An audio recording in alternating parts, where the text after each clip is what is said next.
All righty, welcome back to the big show. Um, we've got some folks in the audience, but welcome back to the big show. I'm Jamel Hartman. It's the Daily Hour brought to you by the BAC Group of Companies, Medical Oils, Lenders, and People's Pharmacy. Folks, don't forget to subscribe on our website. Follow us on all of our social media channels to stay up to date with all that we have going on. Help us grow beyond the mic as we do our part to continue to improve our community. Again, if you've just tuned in, make sure you give us a thumbs up, a love, a like. Make sure you share the conversation with your friends, your family, your colleagues. I did ask what makes people happy. And Nicole Walker, she said, traveling to new places, being able to sleep in, and gardening. Dexter Smith says, what makes me happy is clean copy. We've got Suzanne Ingham says, waking up each day, my sons, my grands, work, my friends, just being alive. Matthew says, seeing people living their full potential and purpose, contributing to a cause that results in positivity and growth makes me happy. And James Burgess said, I would be happy if you get your bonsai tree growing right.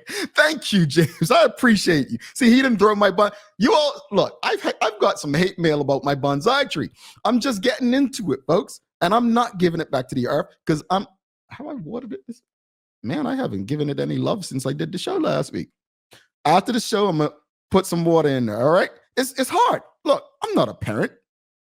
All right, give me some, ease me up. But thank you for recognizing bonsai. Anyway, folks, we've got a very important guest coming on. Let's give a warm TDH welcome. He's been on the show before, a community advocate, and he recently ran in the general election. Let's give a warm TDH welcome to Eugene Dean. Greetings, Eugene. What's happening? Yes, greetings. How you doing, Jamel? And greetings, audience. Eugene, I know you understand gardening and the earth and so on. Before I even ask you what makes you happy, did you see my bonsai tree? I didn't see a bonsai tree, but I'm very intrigued by your comments. Yeah, I want to get some of this. This is my bonsai tree. What advice would you give me? Okay. It's on life support. I was in Bermuda, so I didn't have anyone taking care of it for me. I see. Well, it looks like it could do some natural light and just some general TLC. So I guess you acknowledge that you haven't watered it in a while. So just, taking care of it. You have to give plants love just like people, Yes. See, this is my first plant, folks. This is my first plant, and I've been pretty hard on me, but yeah, I'm gonna take care of it, Eugene. Appreciate you because I know you understand. I'll connect you with my dad. He's got a real green thumb, Okay, see, this is community. This is what community does. Yeah. Real quick, you gotta ask you. Winston Godwin says, "My wife Rashida Godwin makes me happy." I love that, Winston. Before we jump into the meat of the conversation, it is International Happiness Day. What makes you happy, Eugene? Well, just people, community, nature, just communing with nature and just seeing people thrive in life and seeing people enjoying and living in accordance with their passions and things of that nature. Like, so I feel very blessed. I've had the opportunity to really be surrounded by things that I'm very passionate about for my entire life. And I've seen a lot of people grow in the midst of things that I've been involved with, and I've experienced a lot of growth from being involved with those things as well. So I'm very thankful for that. And family, there's so many things in life, I just really enjoy life, and I'm just very thankful for the opportunity I've had to even do things like this and converse with you and your audience, and all of those things contribute to me keeping a smile on my face every day. So give thanks. Indeed. And we appreciate you giving yourself and making yourself available to actually engage the community in different spaces, various spaces. It's definitely appreciated. And I'll speak to that a bit later. But you decided to put your name forward in the most recent election. How did you feel about the results once they were final? Well, I had a lot of insight into what it would look like in the event based on how things played out leading up to actual election day. I remember in a press statement that we shared, it said to the what the PLP had labeled as the combined opposition, that either we work together or we lose together. Mm, By the time we actually got to the election day and people were reluctant to take up our vote for unity strategy, I already knew what the events would look like. We had already discussed the potential of vote splitting. And as a result, 7 of the seats that the PLP won in the election, they won with less than 50% of the votes, mhm, which means that, should a strategy been engaged that saw the opposition combine their efforts and focus more on the goal of replacing the government with a coalition mm, rather than who they wanted to win the seat, mhm, then, it could have been 18-18 based on the current votes, which meant that the government we have today could have looked completely different. So, with that said, I was already feeling somewhat disappointed at the fact that we weren't mature enough to engage a strategy that obviously could have yielded the results that we were looking for or moved us in that direction. However, I'm very pleased with the impact that we had during the election and the way we engaged the election and the way the current administration responded to our involvement has really put us in a very positive position today. So I can feel the elevation of our presence in the community. I feel the appreciation that people have shown for the work that we have done and that we continue to do. And I'm very thankful mm, for mm. all of that. Yeah. So, So that said, I mean, people who know you know that what kind of individual you are. You're very um, active in the community. Just mm. explain to people how you plan to stay engaged throughout the community beyond politics. For those who don't know. Well, I guess what I say, I'm already very engaged, and actually, for many of the people that I work with, they may have seen the election as a distraction of sorts because there's so many other things going on. So, for example, today, as you mentioned, is the first day of spring, and 2 days from now is Earth Hour. I'm Mhm, the chairman of the board for Green Rock, and Earth Hour is one of our biggest public campaigns annually. So, immediately after the election, I was jumping right back into that and working on raising awareness and raising sponsorship and getting the community involved. I actually have a press conference at 11 a.m. this morning um, as it relates to that and bringing all the different organizations and the corporations and things around the table who are participating in Earth Hour this year and announcing a lot of the activities that we have already lined up for people to get involved with. mm, So that's one element, you know. Since the election, we've met with several of the candidates, um, and the other political entities involved and had very good conversations, reflecting on what transpired and how we can combine our efforts to move forward. So that's happened. And just thinking about the topics that you discussed before bringing me on, a lot of that has to do with grassroots community and hardcore. And mhm, those are elements of the community that we most definitely represent. mm, And so we have a number of programs that we have developed, and anybody who's looked at our website can see things that we've done in the past. They recognize that Dread and Baja is an mhm, organization that comes out of our group. And most people, our age will or older will remember the presence of Dread and Braha in the mhm, community and what our community looked like prior to all of the mhm, violence, you know, mm, because young people at that time were being managed, mhm, by people who had a strong appreciation and love for the interests of young people because we're all driven by our interests. And so mhm, you had a lot more shows going on. You had clashes going on. You had, different events that really attracted young people. And those events weren't done just to make money.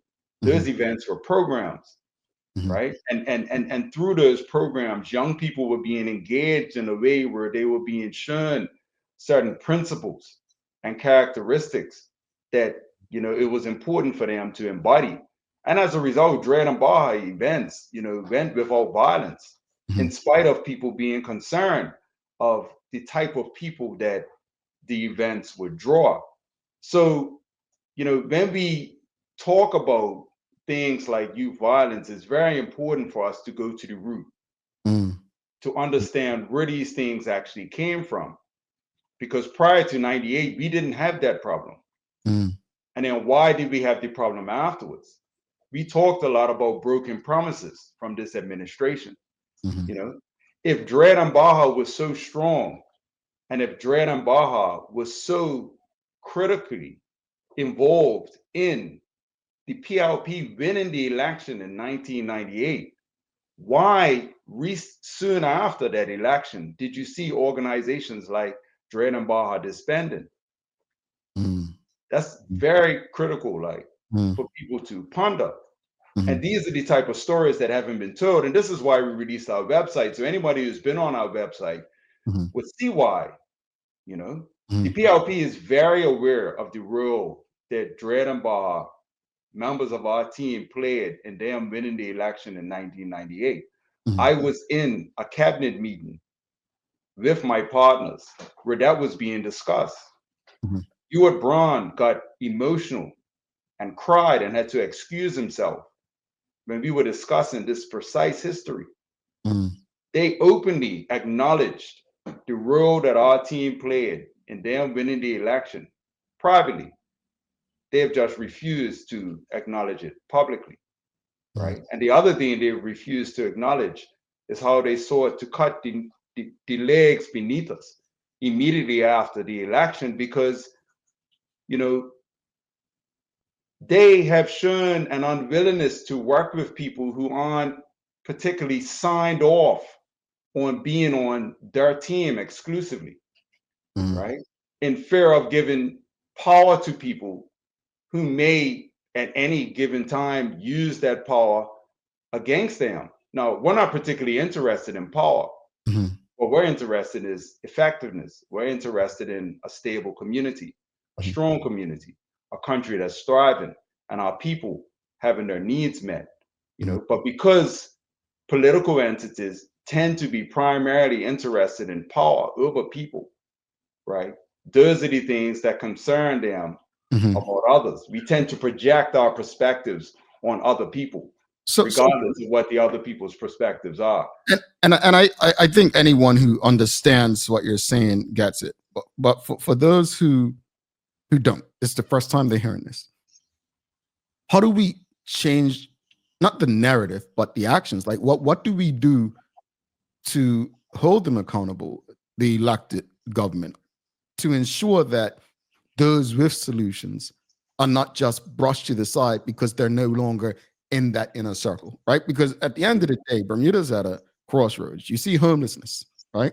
You see Mm, violence, right? We're scraping up bodies off our roads way too often as well. hmm. I'm Yeah. I'm gonna be honest with you. I was in the barbershop a couple days ago, and I said to the fellas in the barbershop, I said, man, anybody who works for my company is smarter than me. Anybody I bring on is smarter than me. I don't want to be the smartest person, right? Um, I read an editorial in the Royal Gazette, was it last year or year before, where one of the statements was about the premier, always wanting to be the smartest in the room, or, you know, Hmm. whether that's true or not, I haven't been in the room with him. But in saying that, like, how do you address it? Because we have some serious issues, and it's going to take grassroots to fix them. We can use these fancy words like holistic approach and this and that, but it's really going to take grassroots to fix it. What does that look like, and how do we do that as a collective? Well, first of all, we need to be collective. We need to work together. You talked a bit about, homelessness and the challenges we have with young people in the country. And it was brought up the fact that families have found themselves divided, communities have found themselves divided or non-existent in many regards. And so to that, like we first have to really take a look at ourselves and understand why, when unity is strength, that we find ourselves like leaning into division. You know, what are the things that, really held us together in the past? Now I brought this up in many conversations about what happened to the Black community in particular post integration. Mm. Prior to integration, we enjoyed a lot of success and a lot of strength because we were minding our own business, and that doesn't mean like that, you know, we don't care about other people, but we were actually in a situation where we were forced to mind our own business because we weren't allowed to operate in other spaces. And in minding our own businesses, we built our own communities, we built strong families, we helped each other build our houses, we catered to our schools and our young people, we raised our children together. We had the village, we had community stores, we had thriving businesses. And then integration happened. And we were so concerned about engaging the things that we didn't have access to before that we ended up leaving the things that actually were giving us strength. you know now that wasn't a requirement of ours, and that wasn't forced on us, to be honest. Right, other communities were surprised to see us do that. you know Yet they welcomed the fact that all of a sudden now we were more interested in buying their clothes and purchasing things in their shops and their grocery stores and things of that nature, whilst our own establishments were dwindling. Now, as I said, we didn't do this intentionally, right? But what we lacked at that time was strong leadership that could have showed us how to, through example, how to take advantage of the things we now had access to, whilst continue to develop the things that were currently giving us strength. And the absence of that leadership is the same thing that plagues us today. Mm-hmm. The leadership is weak. Mm-hmm. The current administration, right, when you tally up the votes, one, they got less than 50% of the total votes in the election. Mm-hmm. Two, was the lowest turnout in the history of elections in the country, Mm-hmm. right? Their votes equate to less than 27% of the electorate. So whilst they won the election, they do not have the support of the people, nowhere near it. And why don't they? Because their leadership hasn't been strong. People don't have confidence in their leadership, and people do not feel represented by the things that they're doing. Now, how do we address that? We need to come together as a community. Mm-hmm. We had the opportunity to replace the government in the last election, and even as a combined opposition, right? We denied ourselves the opportunity to work together to achieve that. Mm-hmm. So again, those of us who put ourselves forward as candidates are being looked to by the community, right, to set examples. So we missed the opportunity to set a real strong example. Imagine if the candidates in the combined opposition showed a willingness to put their personal interests aside, right, for the betterment of the country, Mm-hmm. right? How many people would have been inspired to do that in their own situations? Mm-hmm. How many families who are currently divided could have used that example to say, you know what? I may not love my siblings, right? Or like my siblings as much as I had hoped. But you know what? It's more important that we get beyond that and work together to ensure that our family is strong than me just sitting in whatever things I don't like about them. So we missed an opportunity. And this is where leadership is really key. Yeah. And it's going to take some real strong leadership to move us out of the position we find ourselves in now, Mm-hmm. in the position that we would like to see ourselves in. And that's a position where we're thriving. I want to touch on a couple of things you said. First, I want to go to integration. Just last week, we were having a conversation about DEI. And I'm going to use the target situation to make your point that you were just making. And audience, really, really digest what is being said here. A lot of stuff is made for TV these days, right? You know that old saying about the revolution won't be televised. Well, we live so much on social media and the internet that we make things for video and TV, and we want to be superstars and so on, right? And so when I think of I'm going to use Target. So I went to Target not this past Saturday, last Saturday, and I totally forgot that Black people supposed to be boycotting Target. But here's where I stand as a person who has risked my livelihood for a cause. Miss me with your boycotts if there's no end in sight. Meaning, what is the overall purpose? If the purpose of the boycott of Target isn't to build our own and support our own Target, then miss me with it. Eugene, you just explained something that I don't think a lot of young people understand.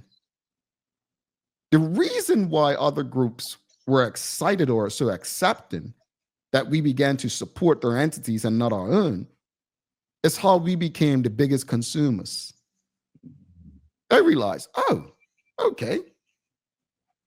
Because we were happy that we could go into places that we could never go. It's like a child that they can't get in the club, right? Right? They can't because they don't have they're not got the ID to show they're old enough. Once they could get in, it's like, yeah, I made it, right? Yeah. So I want us to understand there's no difference between integration and DEI. We're literally doing it to ourselves. But again, as I think Bobby Sumner often says, many of us really are not fighting against the system to remove it or replace it. Many of us are fighting for a more comfortable position within the system that we know isn't good for us. So I'll end that right there. As far as the election, you mentioned less than 27% of the electorate voted for the PLP. Had Dwayne Robinson won last week, I believe, MP Robinson. And again, I've repeated this a couple of times since the show. I think the election result speaks more to the dismal performance of the One Bermuda Alliance than it does the PLP. And I'll tell you why. The PLP still won by a landslide in terms of number of seats, 25-11. Despite getting less votes than they did when they lost in 2012. If the OBA see this as a good thing that they gain some seats and they're not looking at it wholesome, then I think I'm right in saying I don't see that political party winning anytime soon. So I think when you say that, when I speak about accountability and the state of politics, I think the OBA are a bigger problem than the PLP because they're really just a placeholder, right? They don't possess what it takes to go, maneuver the PLP. So to your point about collaboration and working together, all this nonsense about what's it called? We have a constitution and this and that. At the end of the day, whatever's in your constitution is not going to get people to vote for you over the PLP, as has been proven, right? So that said, people are looking for alternatives. Now, it can be argued that the PLP won 7 seats with less than 50% of the vote. They still won them.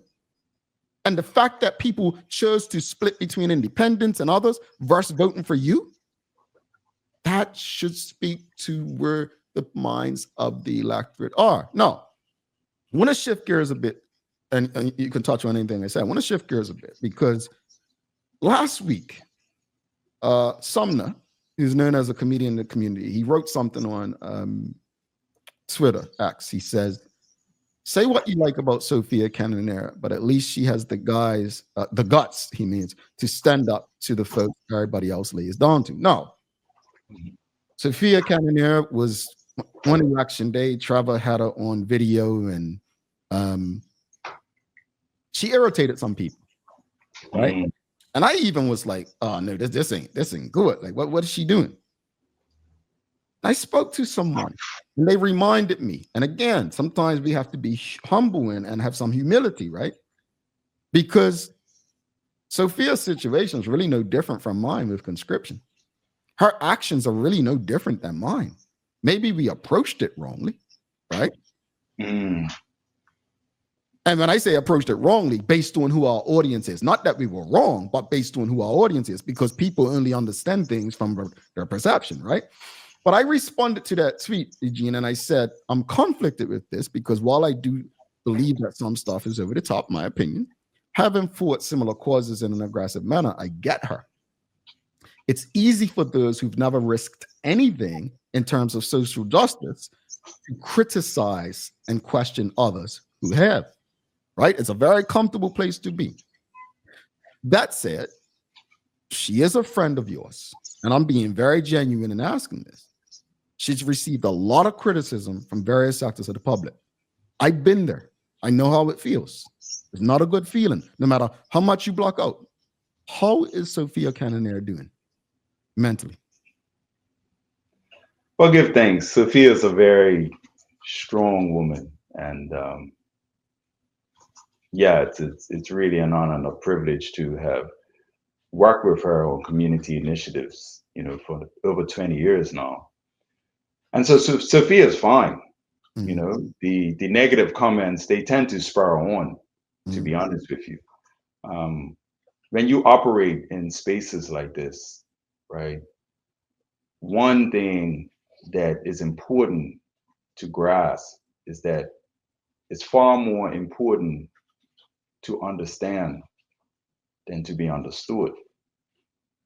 Because most times you're largely misunderstood. When you possess vision and courage at a level beyond the capacity of most people, you tend to find yourselves in spaces that are questioned heavily because now you're going outside of the realm, right, of where people are operating.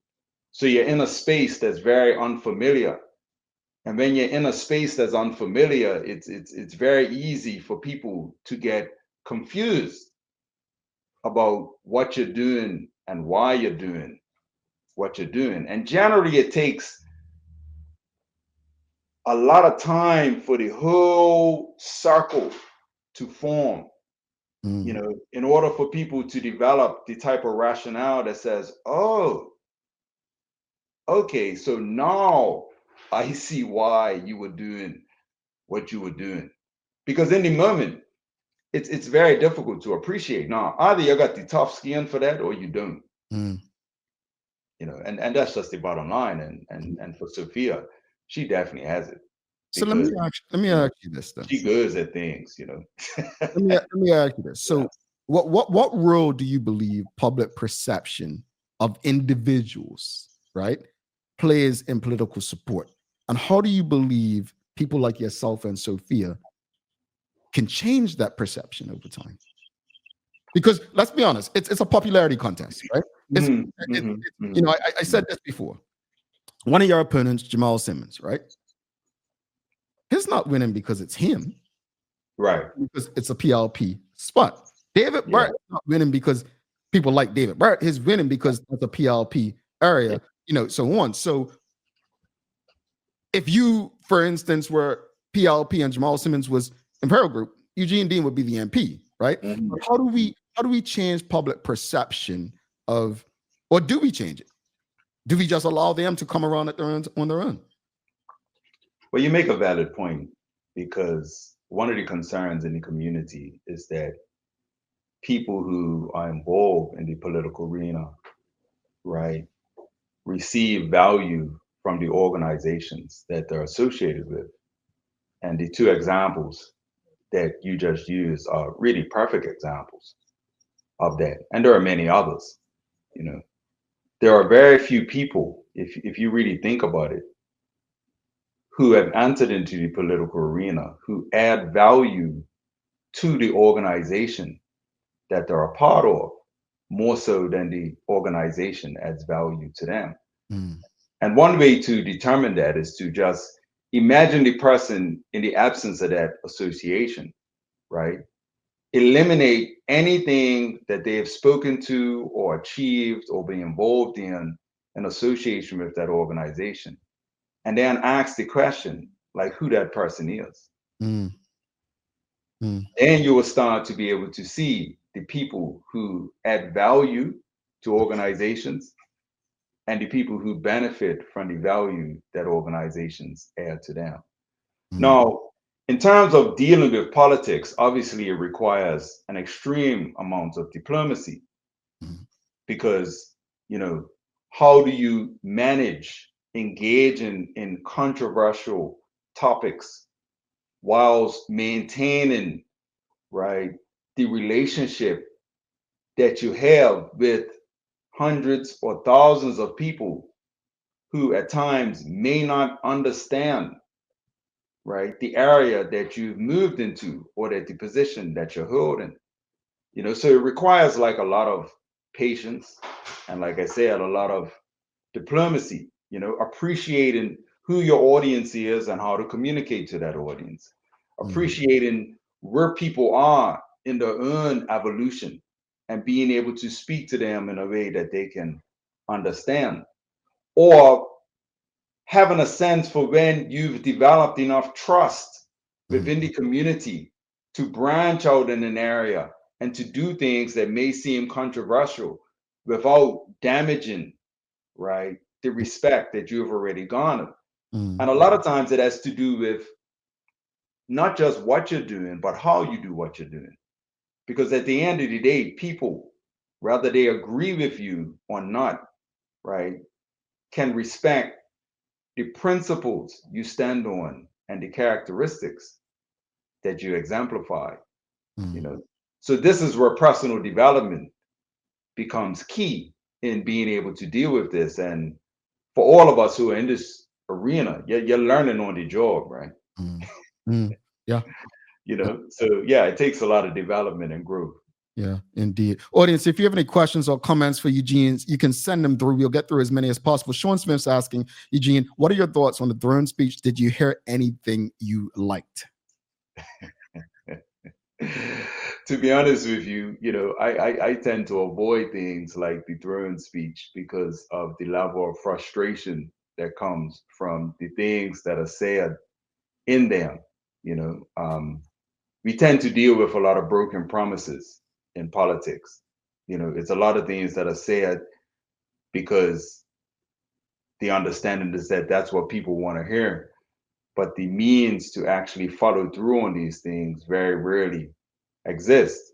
And so for someone like me who operates in spaces where the rubber is constantly hitting the road, I'm more drawn to things that tend to be more concrete and statements that are far more integral and honorable. We have a lot of these titles associated with people who have been elected. It doesn't necessarily define their actions clearly.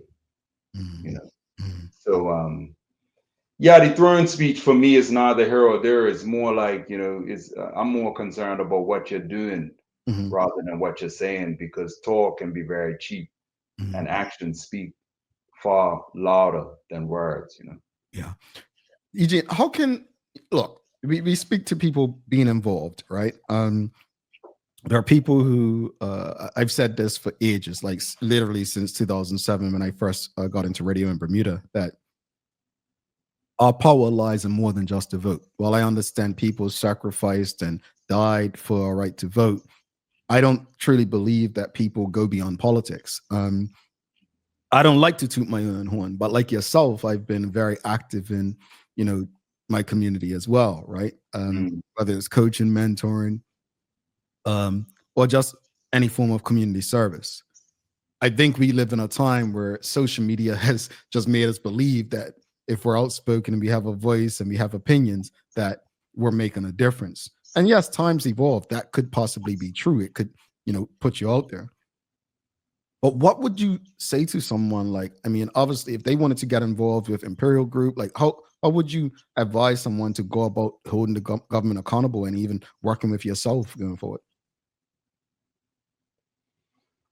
Well, one, it's going to take a lot of hard work because, obviously the current administration or any administration benefits from the financial and human resources that are already embedded within the government.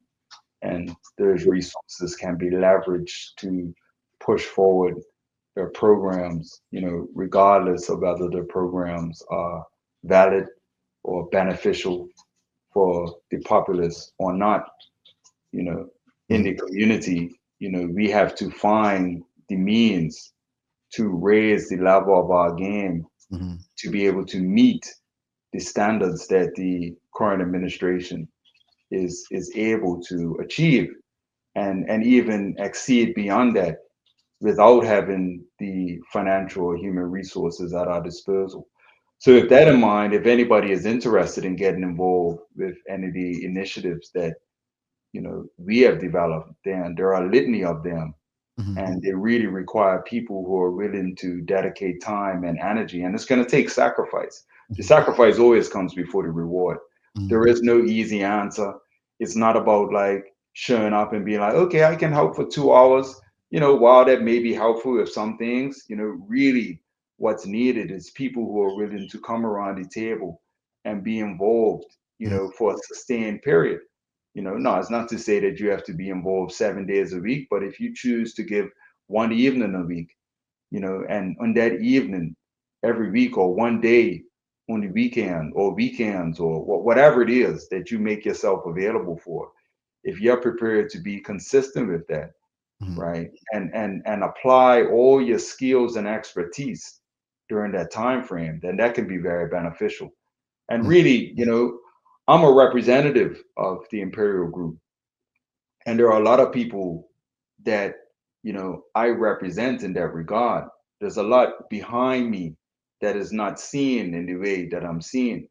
mhm, So when you saw the whole campaign roll out and the ads that went out and the press statements that are written and the speeches that are made, it's a lot of support behind that.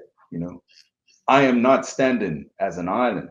mhm, I am working with a very strong, capable, and competent team, and teamwork is really critical if we're going to be effective. Many hands make light work. We know all these sayings. mhm, The thing is practice, because life is about practice. Like I mhm. said, you know, we can say anything. At Yeah, the end of the day, the impact comes from what we're prepared to do. yeah. I'll get to the question from the audience, but before we move on, what did you learn most about not just yourself, but what did you learn about Bermudians and the electoral process from this most recent general election?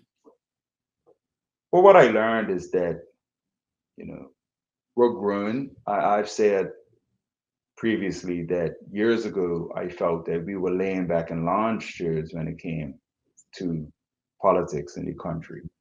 And over time, we've grown to sit up, and now we have people standing up and actively engaged. So that's a positive. What Mm, I learned though is that there's still a level of maturity that we need to attain mm, collectively in order to really engage the strategies that are going to bring about the type of governance and the policies in the country that we would like to see. There are a lot of obvious challenges that we face, and mhm, everyone's looking for solutions. And it's very easy to point a finger at an administration, mhm, when in reality, it's what all of us do or don't do on a day to day basis that has the greatest impact mhm, in our reality in the country. So I just learned that we have a lot more growing to do, mhm, and that's everywhere from our team, you know, mhm, myself, and the general public as large. And I feel that if we're open to that growth, mhm, that we can really right, have a huge impact during this period in between elections, right, and Mhm. have a much greater chance of achieving our ultimate aims the Mhm. next time an election comes around. Alrighty. Couple more questions from the audience. We've got Mark Arthur C. Phillips. He says, future honorable member, Mr. Dean, do you feel that we as a society will ever move away from racial politics? He said, it appears many people vote based off racial. And let me, before you answer that, um, that's one of the reasons I think the OBA will never win again, right? Because again, that's the biggest thing. If you remember the language used by the Premier David Burt, he saw them as the only viable option to, challenge the PLP or govern, and that was the angle, right?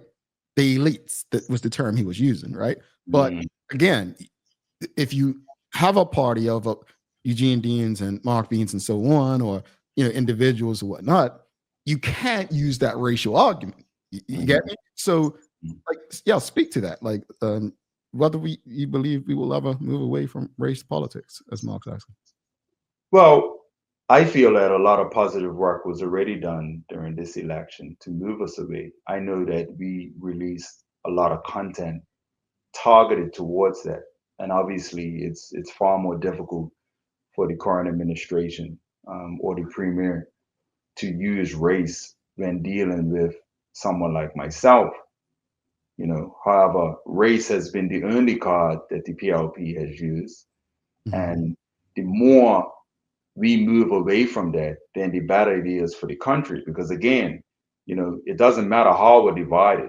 mhm, If we're divided from religion, if we're divided by class, if we're divided by race, if we're divided by culture, you know, division weakens us. And the fact that race has been so heavily used in the elections, right, has largely contributed to the dismal results that we're seeing and all the failures that continue to increase. Because as Julian Hall said in the video clip that we had circulating right online, you know, Bermuda was not only built by black people, mhm, it was also built by white people who have a lot to offer, mhm, And he said in his piece that he's not looking for a party that's defined by race, and that's not looking to be a part of a party that is primarily focused on power. He's looking to be a part of an organization that acts in accordance with principle and is solely focused on meeting the needs of the people, you mhm, know.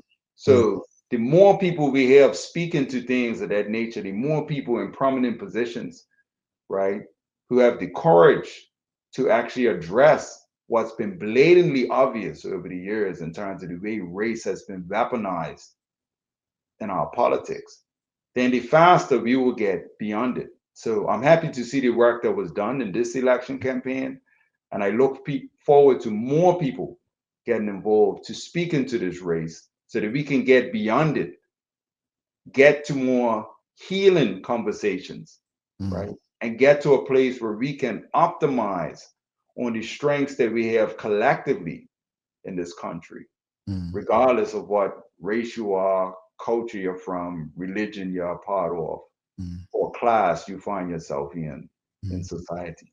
Couple more questions. Charles H. Jeffs II, he says, does the Imperial Group have an official position on Bermuda moving towards self-determination, aka independence?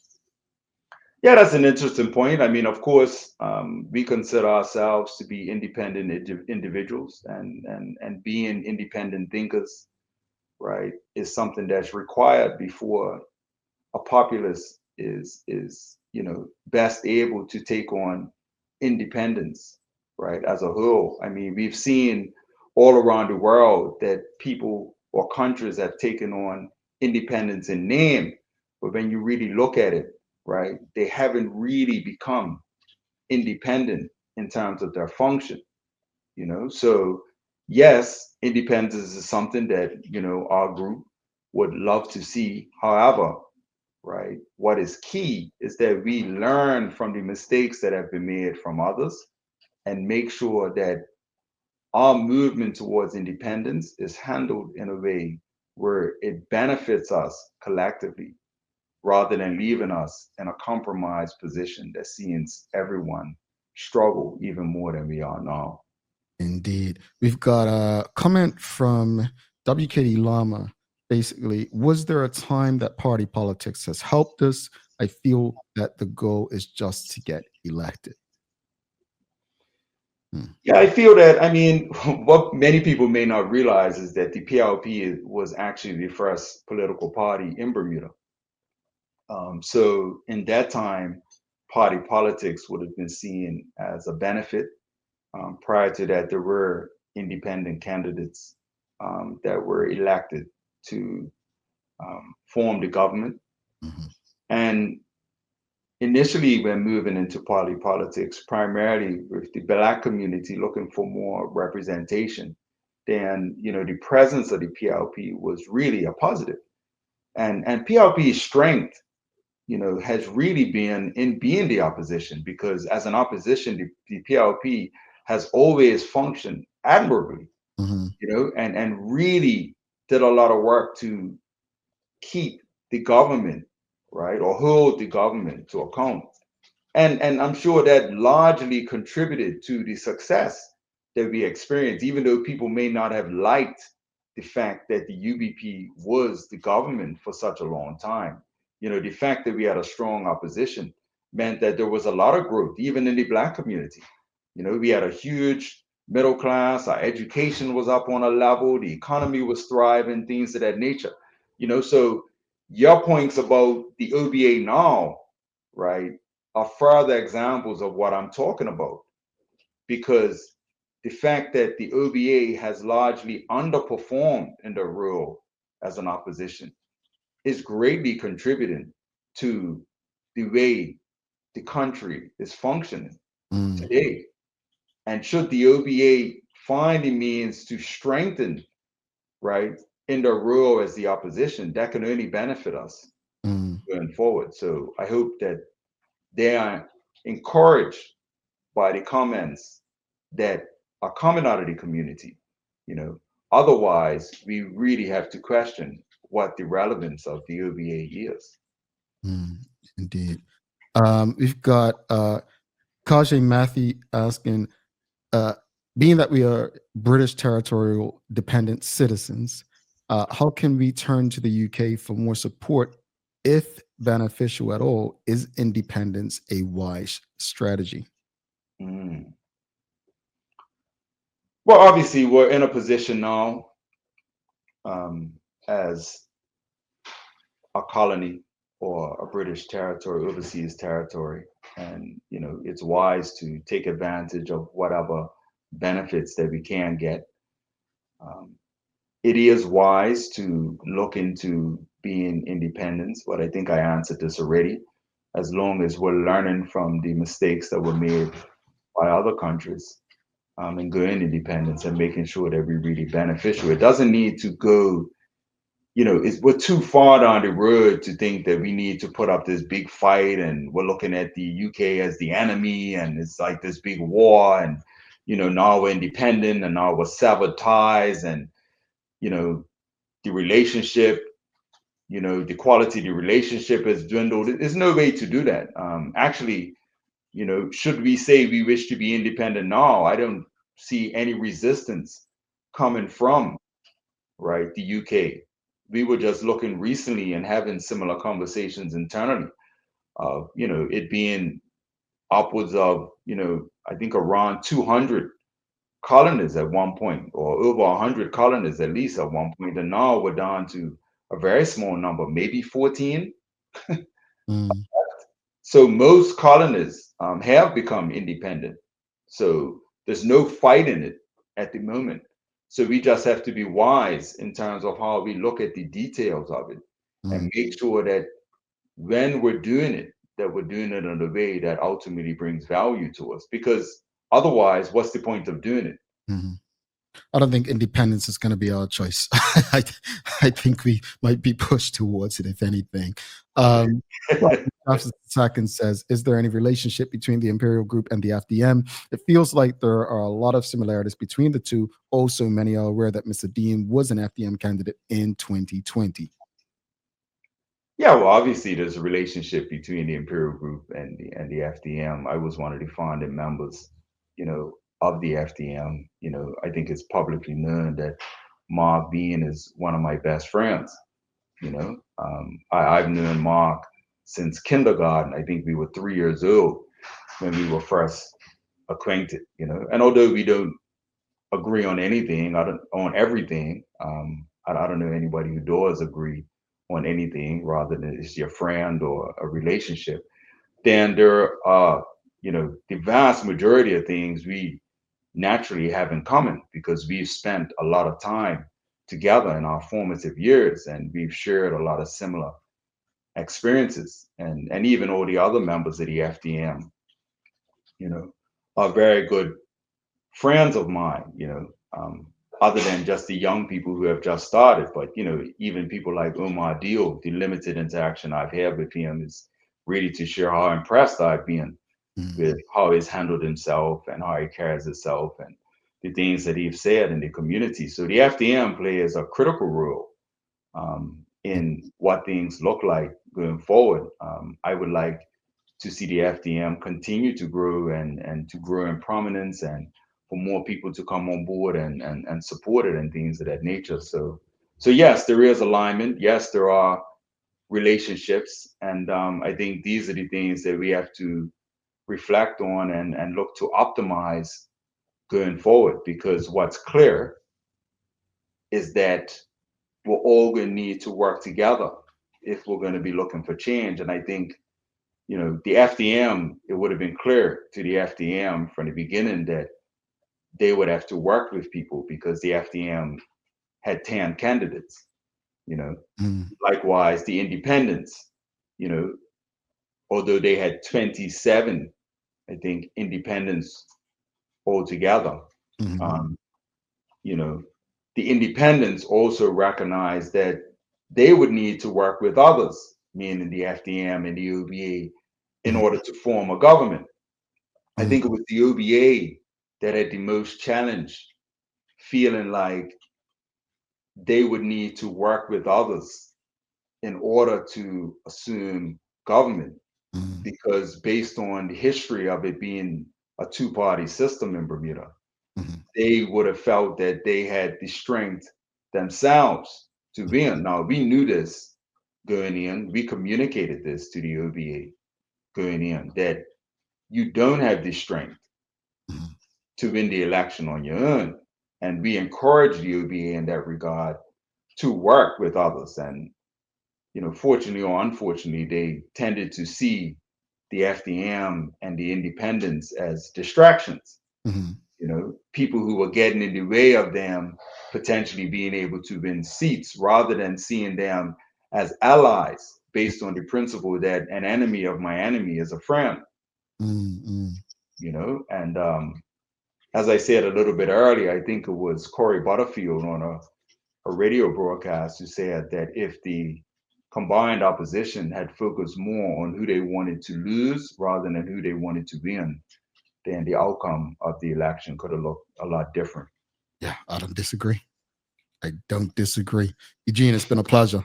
Don't be a stranger. Um, you have a lot going on, but I appreciate you always making time for this platform, this audience, and to engage with us. Hopefully, we can have your friend Sophia Cannoner on very soon, because Mhm. I believe, again, for me, it's not about always agreement and alignment. It's about learning and growth, and sometimes simple conversations can help us understand one another a bit better.